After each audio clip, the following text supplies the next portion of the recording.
তো আপনারা যে মোবাইলটা দেখতে পাচ্ছেন এটা হচ্ছে Realme C53। তো এই মোবাইলটার লক ভুলে গিয়েছে, তো কিভাবে লকটা ভেঙে পুনরায় মোবাইলটা চালু করবেন সম্পূর্ণ প্রসেসটা আজকের এই ভিডিওতে আপনাদেরকে দেখাবো। তো ভিডিওটা স্কিপ না করে সম্পূর্ণ ভিডিওটা দেখবেন। তো চলুন কিভাবে এই মোবাইলের লক ভাঙবো আপনাদেরকে সম্পূর্ণ প্রসেসটা দেখিয়ে দেই। তো সবার প্রথমে আমরা মোবাইলটার পাওয়ার অফ করে নেব, সুইচটা অফ করে নেব। সুইচ অফ হয়ে গেল। এখন কি করবেন, আপনি আপনার মোবাইলের পাওয়ার বটনটা 2 সেকেন্ড আগে চাপ দিবেন, তারপরে ভলিউমের মাইনাস বটনটা দুইটাই একসঙ্গে চাপ দিয়ে রাখবেন। তার মধ্যে পাওয়ার বটনটা 2 সেকেন্ড আগে চাপ দেওয়া লাগে, ঠিক আছে। এরপর কি করবেন, এরপর ঠিক এরকম একটা ইন্টারফেস চলে আসবে। তো আপনারা পাওয়ার বটন আর ভলিউম প্লাস বটন যে আছে দুইটা একসঙ্গে চাপ দিবেন। এই ভলিউম হচ্ছে তোমার প্লাস আর পাওয়ার বটন দুইটাই একসঙ্গে চাপ দিবেন, ঠিক আছে। তো এখানে কিন্তু আপনি ভলিউম বটন দিয়ে উপর নিচ করতে পারবেন এবং পাওয়ার বটন দিয়ে ওকে করতে পারবেন। তো একটু নিচে নামাবেন, নিচে নামার পর দেখবেন ওয়েব ডেটা ফ্যাক্টরি রিসেট এখানে ক্লিক করলেন। তারপর দেখতে পাচ্ছেন ফ্যাক্টরি ডেটা রিসেট এখানে ক্লিক করলেন পাওয়ার বটন দিয়ে, ঠিক আছে। তো এরপর কি করবেন, রিবোট সিস্টেম নাও যেটা প্রথমে আছে সেটাই ক্লিক করলেন। ক্লিক করার পর এইখানে একটু ওয়েট নেবে, তো আপনাকে ওই সময়টা দিতে হবে।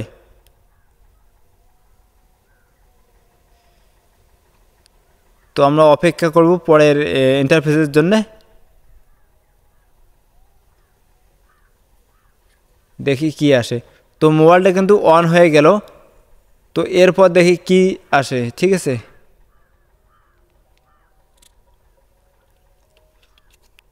তো আপনারা ভিডিওটা স্কিপ করবেন না, স্কিপ করলে কিন্তু আপনি আপনার মোবাইলের লক ভাঙতে পারবেন না, পুনরায় কিন্তু মোবাইলটা চালু করতে পারবেন না। এটা হচ্ছে Realme C53, আপনারা মডেলটা দেখে নেন। ঠিক এই মোবাইলটার কিন্তু এই কাজ, ঠিক আছে, আর অন্য মোবাইলে কিন্তু হবে না। তো ঠিক এরকম একটা ইন্টারফেস চলে আসবে। তো আপনারা যে তীরের আইকনটা দেখতে পাচ্ছেন এখানে ক্লিক করলেন। ক্লিক করার পর আবারও দেখতে পাবেন কন্টিনিউ, এই কন্টিনিউতে ক্লিক করবেন। তারপর দেখতে স্কিপে ক্লিক করবেন। এখানে ক্লিক করার পর নিচে দেখছেন রাইট করে দেবেন, তারপর কন্টিনিউ করে দেবেন। কন্টিনিউ করার পর আবার নেক্সট। এরপর কী করবেন, আপনি আপনার ওয়াইফাই কানেক্ট করে নেবেন, ঠিক আছে। এখানে অন্য একটা মোবাইল দিয়ে হটস্পট করে ওয়াইফাই কানেক্ট করে নিয়ে নেবেন। তো আমি ওয়াইফাইটা কানেক্ট করে নেব। তো আমি ওয়াইফাইটার পাসওয়ার্ডটা দিয়ে দেবো এখন।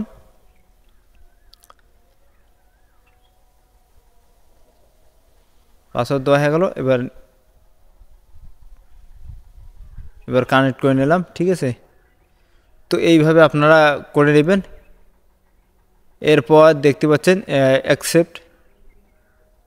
তারপরে এইখানে আপনি মোবাইল কিন্তু অন হয়ে গেছে, ঠিক আছে। আপনি এইখানে ফিঙ্গার নতুন করে যেটা লক হয় সেই লকটা দিতে পারেন নতুন, আমি দিলাম না, ডন করে দিলাম। আপনারা ওখানে ফিঙ্গার প্যাটার্ন সব দিতে পারেন, ঠিক আছে। আবার নতুন করে এটা স্কিপ করে দিলাম।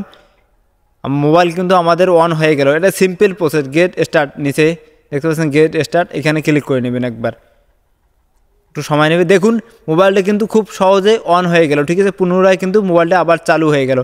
যদি আপনি আপনার মোবাইলের লক ভুলে যেয়ে থাকেন ঠিক এরকম করে খুলে নেবেন, ঠিক আছে। এখানে কোনো সমস্যা নেই। আপনি যদি কোনো দোকানে বা কোনো সেন্টারে চলে যেতেন কম হলে আপনার 500 টাকার দরকার হতো। তো আপনারা এই কাজটা বাড়িতে করে নিলেন, সম্পূর্ণ ইজি, ঠিক আছে। আপনারা ঠিক এইভাবে করে নেবেন। তো ভিডিওটা স্কিপ না করে সম্পূর্ণ ভিডিওটা দেখবেন। আর ভিডিওটা ভালো লাগলে ভিডিওটাতে একটা লাইক দিবেন এবং চ্যানেলটা সাবস্ক্রাইব করে নেবেন।